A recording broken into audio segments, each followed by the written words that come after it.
Nigeria's consumer inflation now at 18.6% in latest figures released by the National Bureau of Statistics. The Debt Management Office insists Nigeria is not at the risk of a debt distress. World Bank assisted States Financial Transparency and Sustainability Program disburses about 262 billion naira to states as grants in the second tranche of the $750 million financing. This is Business Express on the network service of the NTA, and we are reaching you from Abuja, the nation's capital. I am Musa Abubakar.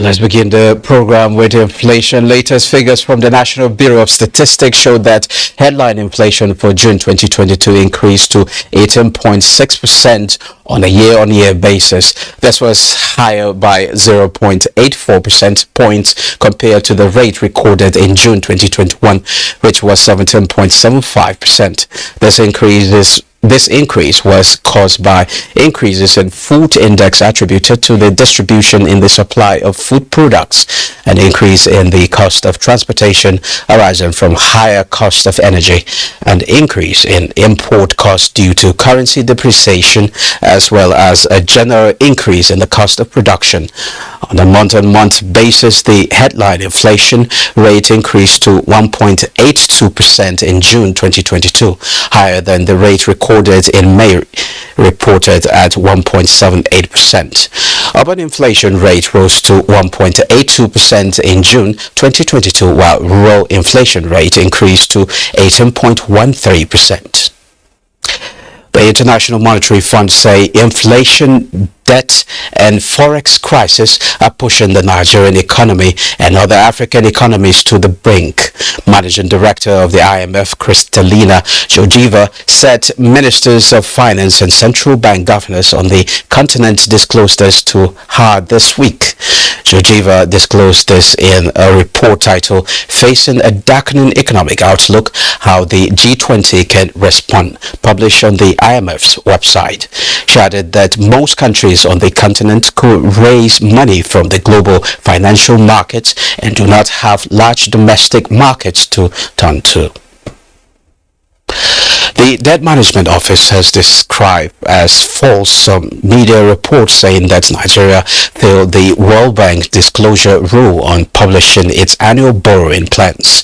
Clarifying on the subject in a statement, the DMO said there has been no publication by the World Bank accusing Nigeria of failing its disclosure rule. The Debt Office insisted that Nigeria is one country that had imbibed the principle of transparency in public debt. The DMO insisted that Nigeria is not at the risk of a debt distress due to its $15.9 billion Euro bonds. Rather, what the country needed is to generate more revenue significantly beyond the current levels. Not just this year, the World Bank mounted its largest crisis response in history with record commitment of $70.8 billion. Inflation is top on the agenda of countries across the world since 2021. However, the global lender posits the war between Ukraine and Russia has made things worse for nearly every country, Nigeria inclusive. Global inflation rate, measured by the Consumer Price Index, rose to to 3.42% in 2021 from 1.92% recorded in the previous year, hitting its highest level in 9 years. From the east to the west, Africa, and in fact, the entire globe is reeling from the effects of geopolitical tensions, and the cost of living is increasing by the day. How will this be impacting you and I? I have in the studio Professor John Olatunji Alabi, Dean Faculty of Management Sciences, Kogi State University, Ayigba, and President Chairman in Council Institute of Classic Entrepreneurship Nigeria. Together, we shall be x-raying global inflationary trends and the impact on Africa and particularly Nigeria. You're welcome to Business Express. Thank you, Barbara, for having me. And good day, Nigerians. Okay, what is happening with global inflation? Well, thank you very much. Essentially, inflation is a situation where the monetary value is diminishing, occasioned by the forces of demand and supply. Of course, the price of goods and services are rising generally, and it's not just in Africa, all over. So you find a situation where when the expectations of the currency is not being met because of the rises in prices of commodities, is affecting virtually everywhere. But globally, it's there's this assertion that, it is Russian-Ukraine war. It has started even before that time. Okay. It's very important. So inflation generally, of course, it has reached, like you said in your report, 3.4, all-time high, in the globe, and the reflection is that it's taken down to Sub-Saharan Africa more because of our dependency on international. I understand there's also supply chain disruption as well, all over, caused by COVID-19. Before, yes, the COVID-19 was essentially one because there was a lockdown and there was supply chain problems. So that itself precipitated the inflation. After that, of course, we have the issue of climate change and extreme weather that's affecting commodity productivity across the world. That was accentuated by, some protectionist policies of government too. So the causes are down-rooted, but the Ukraine-Russian war triggered off the entire thing. And of course, for strategic reasons of those two countries, for agric and for energy. The largest producer of wheat and energy. So once there is supply lockdown, what will happen is, of course, the demand is still there. So those are the reasons. So it started from the COVID-19 lockdown, the various policies that are coming up. Of course, it moved on to the climate change issue and extreme weather. Then, of course, the protectionist policies of so many governments. Of course, the issue of insecurity, you don't also discount it. Insecurity and conflict over the world is affecting productivity. So all this put together, we're now fueled by the Russian-Ukraine war, of course, and that is the essential. So those are the fundamental causes of. Okay. Amid this concern, we have a rising death and concern about currency depreciation in a good number of countries, Nigeria inclusive. Give us a sense of this. Yes, amidst all these inflationary issues that are coming up, the issue of debt has become so topical.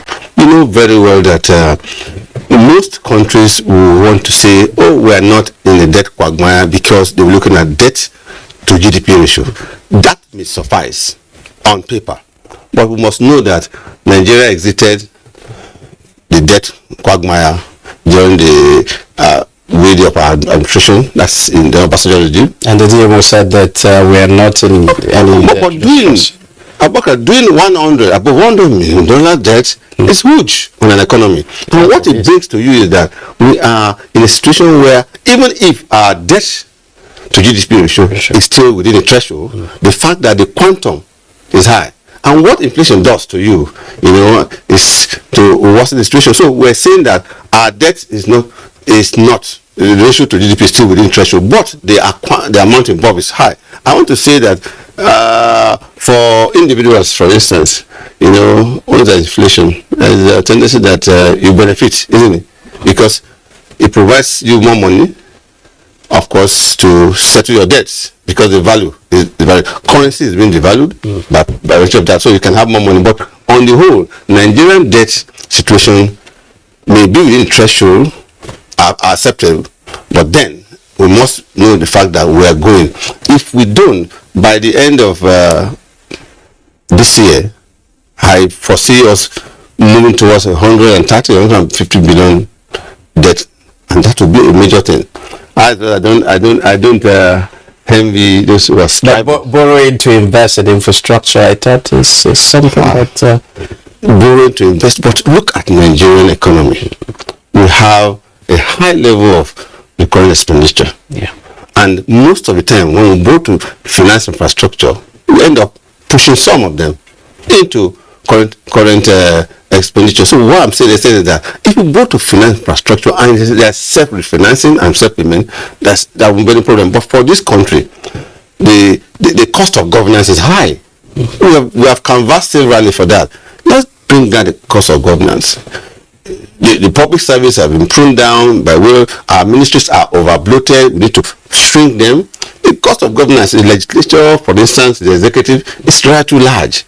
Okay. You know? So these are the areas. But as long as you spend more of your money on recurring, of course, you're going to have problems. Okay, when you look at it, some numbers are quite scary. Yes, right. Honestly, when you look at other countries, like Ghana recently is around like 29%, and they are seeking IMF support. But then when you look at Nigeria, it's 18.6%. Is this a cause for alarm?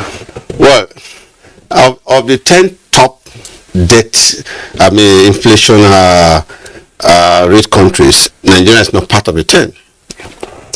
Maybe say congratulations, you want to say? Yes, Venezuela top with 1,198. I've seen Sudan with over 300. Yeah, 300. So we have about 3 countries in Africa that has, I think, Sudan 340, Zimbabwe 60%, and Ethiopia 33%. Ghana is 29%. And of course, Nigeria is just 18.6. My take is this. See, when you do cross-country comparison, you must also know that our population is high, and our resources, of course, is also available. But if we don't manage it very well, we're going to have a problem. It may not be that we are not among the top 10, but the fact is that debt should be managed such that we don't have problem. Inflation is killing. Inflation is affecting multi-sectorial aspect of our economy. You can start naming the effects. So many.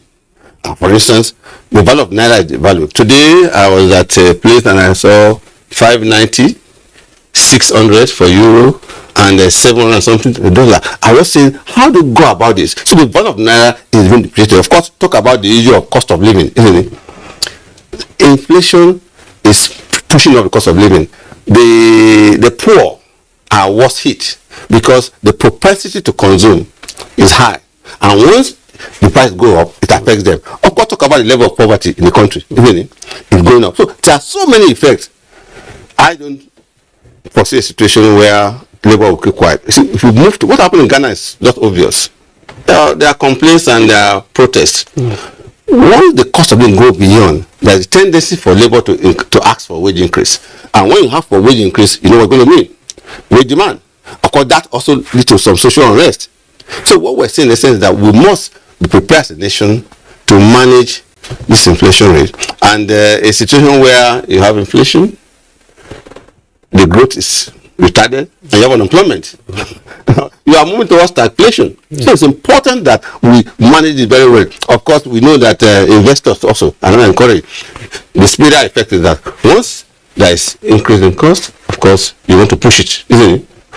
You move all the production costs, you shift that to prices of commodities, and consumer is further shrink. So essentially, the multi-sectorial effect of this inflation is high.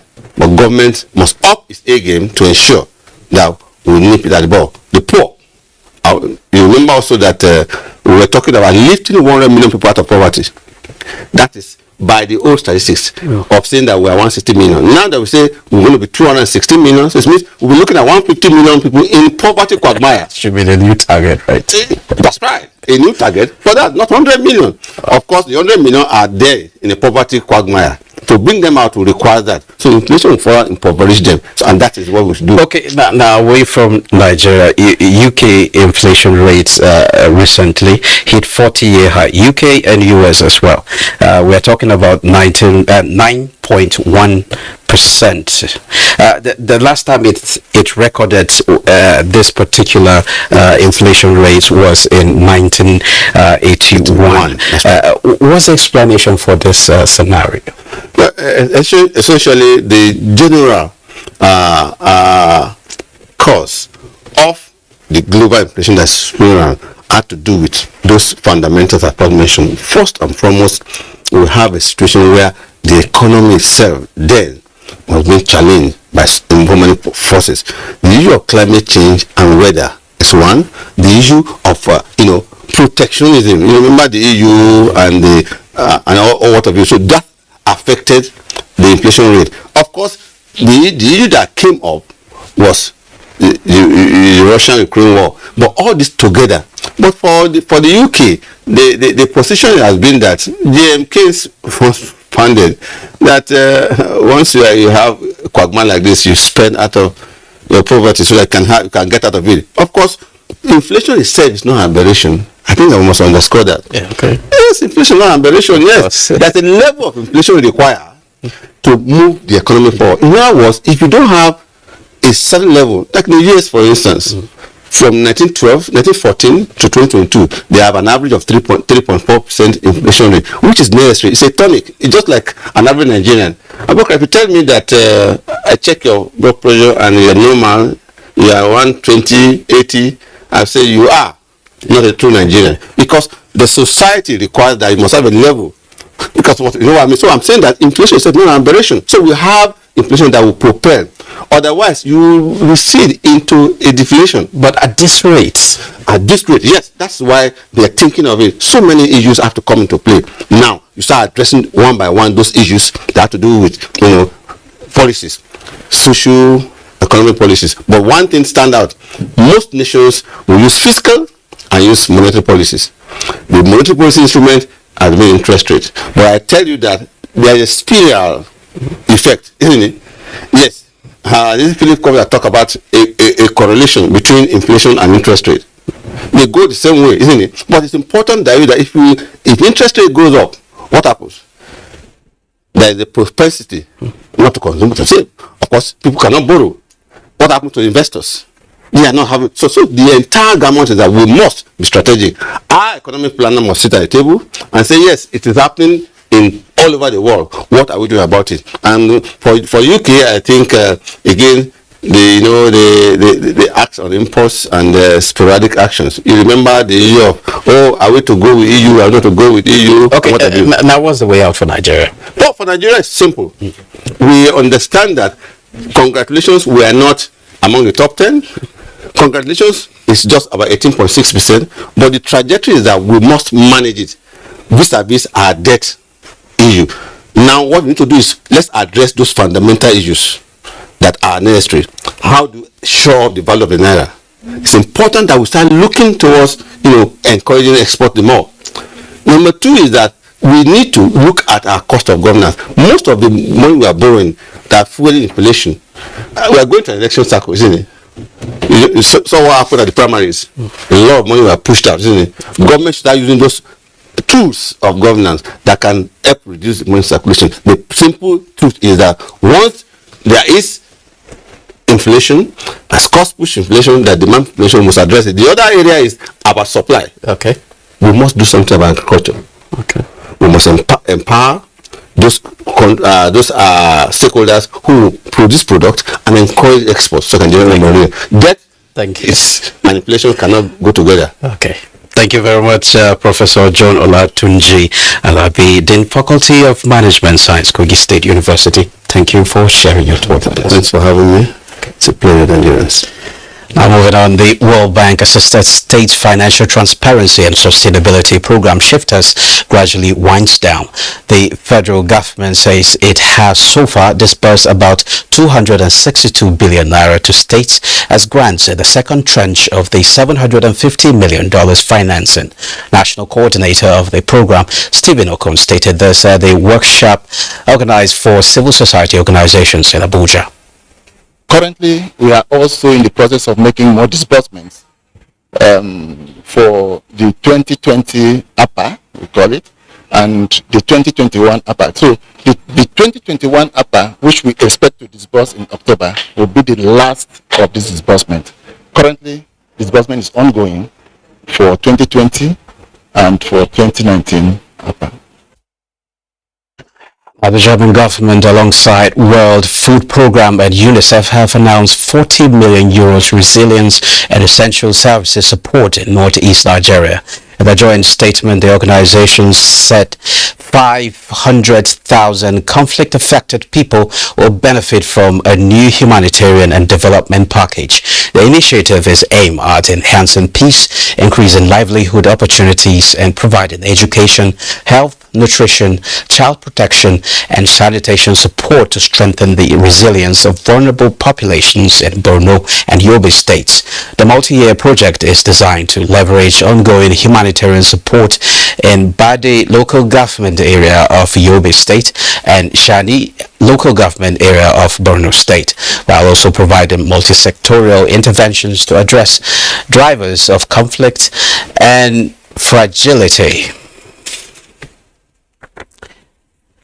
Now, the federal government is working with its agencies, the academia, and the business community to articulate strategies and actionable steps towards ensuring the development of employable skills for job creation.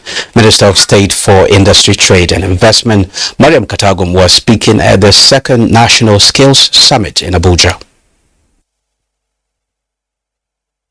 Ensure the development of employable skills to enhance job creation in order to conquer mediocrity and tackle the challenges of poverty and unemployment that is bedeviling our dear nation. In what ways can we encourage our youths to embrace apprenticeship for employability and entrepreneurship? One thing to have skill is one thing to be able to run it successfully as a business, and that's where we will come in as an agency. Now to the capital market. The NGX closed the last trading day of the week on a positive note, picking up from yesterday's losses. The NGX All Share Index closed at 52,215.12 basis point, with market capitalization at 28.1 trillion naira. 190 million volume of shares valued at 4.1 billion naira in 3,893 deals exchanged hands on the exchange. Capital Guarantee Trust Company and UBA topped the chart at the end of today's transaction. Now here's a global market update. United Stocks futures traded mixed Friday as traders awaited the release of more corporate earnings and key economic data. Dow Jones Industrial Average futures gained 79 points or 0.46%. S&P 500 and Nasdaq 100 futures both depreciated by 0.30% and 0.03%.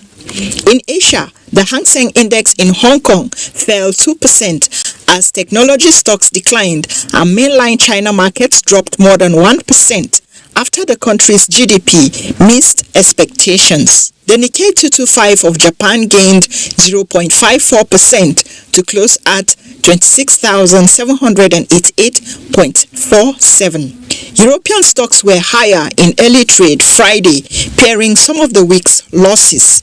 Germany's DAX advanced 1.26%. Britain's FTSE and CAC 40 of France were also in positive territory despite wildfires that continued to rage out of control in southwestern France. Emerging markets of Africa clinched on to early gains on Friday, supported by gains in consumer goods companies. Morocco, Kenya and Tunisia markets posted gains, while shares in South Africa and Namibia finished negative. That's it. This is where we end this episode of the program. Don't forget you can access all previous episodes on YouTube on the NT's channel. Also be informed that you can communicate with us via our social media handles. Do join us again on Monday at 3 p.m. for another package. I am Musa Abubakar.